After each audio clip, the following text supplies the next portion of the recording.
So UFC 306 Noche was a complete embarrassment according to Dana White, who was really upset that Merab Dvalishvili didn't stand up in front of Sean O'Malley and let him punch him and knock him out and have this cool walk-off highlight reel. And surely now this is an expose that everybody can see, because people are going crazy online, because what a dominant performance from Merab. Sean O'Malley's fainting and walk-off knockout just didn't come to fruition. So Merab dominates him for 5 rounds. He's got to deal with Sean O'Malley's coach, the ginger lad in the corner, screaming, thinking he can do what he did against Aljamain Sterling. The full might of the UFC were behind Sean O'Malley going into this, during this, and even after this. They really wanted him to win, and I just have to ask the question, why? So you can look at it from the perspective of interesting, exciting fights at this new sphere, right? Grand. A lot of people weren't happy that the pink-haired lad didn't get to knock someone out who just stood in front of him. Cool. When Sean O'Malley fights a heavy wrestling style type fighter like Peter Yan, Aljamain Sterling, and he manages to knock them out, it's wow, that was dominant. He used his skill set to overcome their skill set, and the whole world better bend the knee and go, oh my god, he's so amazing, look at his pink hair. When the inversion happens and Merab Dvalishvili goes in there, uses an unbelievable game plan, shuts down the boxing, has Sean O'Malley throwing and landing something like 6 punches in the entire fight, then it's boring and embarrassing. Surely this is the eye-opener for people that are watching the sport. When you see the likes of Herb Dean constantly interjecting himself in this fight, telling people to work,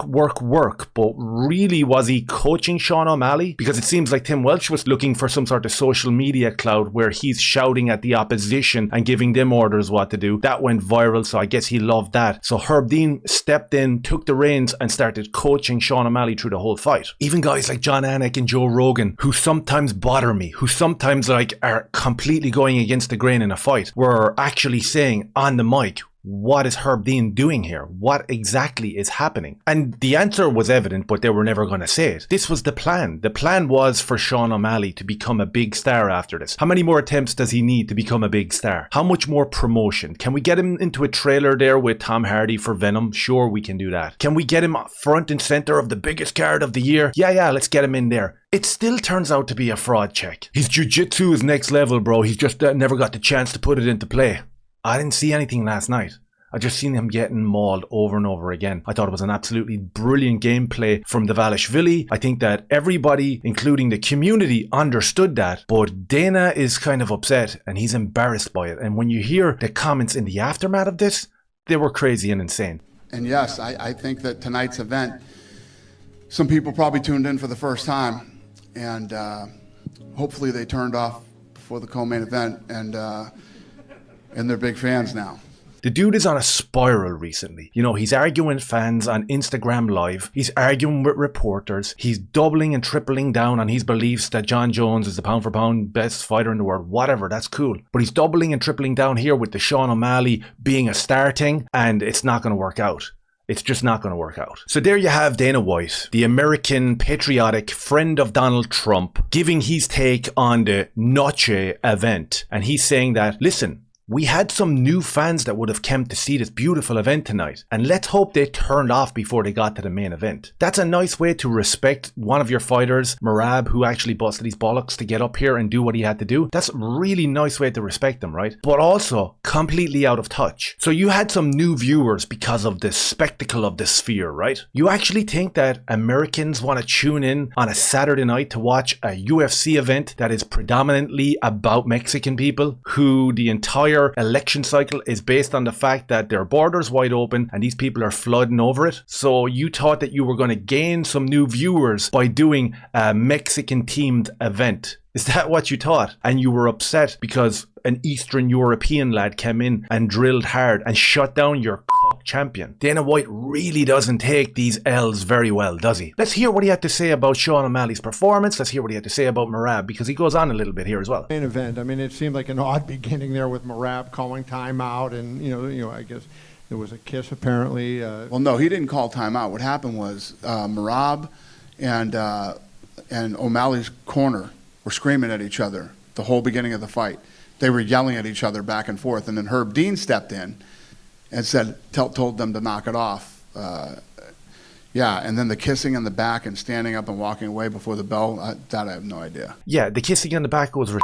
and that deserved a lash into the mouth. Don't mind doing that sort of stuff. That's just ridiculous, right? Bantering back and forth between the ginger lad and Merab. That was weird. That was weird that Herb Dean actually got involved and started talking and started pulling out rule books about excessive coaching or something. Whatever that means. That was mad. But I do know where it was coming from, because Herb Dean obviously saw what everyone else saw in terms of the social media explosion of Red Welch coaching Aljo to go Aljo, and then he gets knocked out. So they get their highlight reel. He gets to be a little bit of a badass amongst the young people online because he conned Aljo to go. So I guess the excessive coaching, whatever that was, he could have just told the two of them to shut the fuck up. That would have been much more appreciative. But the kissing, yeah, a lash into the head was warranted, and that's what he got. Merab does some shit. You know what I mean? Yeah. It was weird, but not shocking. All right, yeah. Merab does some shit, guys. Merab does some shit. He lets people sleep with his wife. He admits online to impregnating his wife without really impregnating her.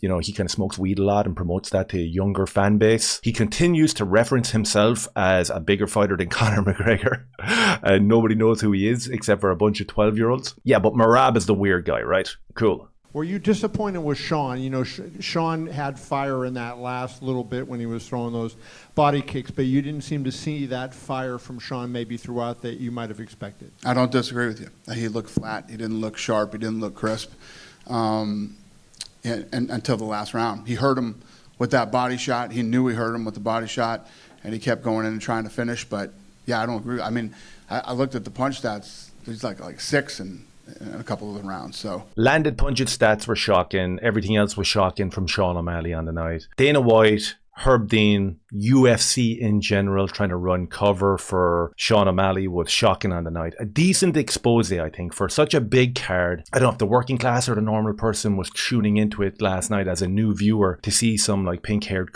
lad wanting someone to stand up so as he could punch him and walk away and then pretend to be bigger than Conor McGregor. I'm not sure whether the UFC achieved them new viewers last night, or if they did, were they embarrassed by Merab Dvalishvili's winning of the title. But one thing is for sure, fraud check Sean O'Malley. Dana White exposed for constantly doubling and tripling down and not actually telling the truth. And also that black cloud of what Dana wants and what Dana believes and what he doubles down about, bleeding into the way fights have outcomes. Because we did have situations where Merab was on top of Sean O'Malley, completely locked in against the cage, raining down ground and pound, and we had Herb Dean clapping in his face saying to work, and he clearly wasn't talking to Merab, he was clearly coaching Sugar Sean O'Malley. So an interesting night all in all. Let me know your thoughts down below. Was it an embarrassing performance from Merab Dvalishvili, or was it a completely justified fraud check on behalf of Sugar Sean O'Malley? Let me know your thoughts down below. Maybe hit like, subscribe and share if any of it made sense. Cheers.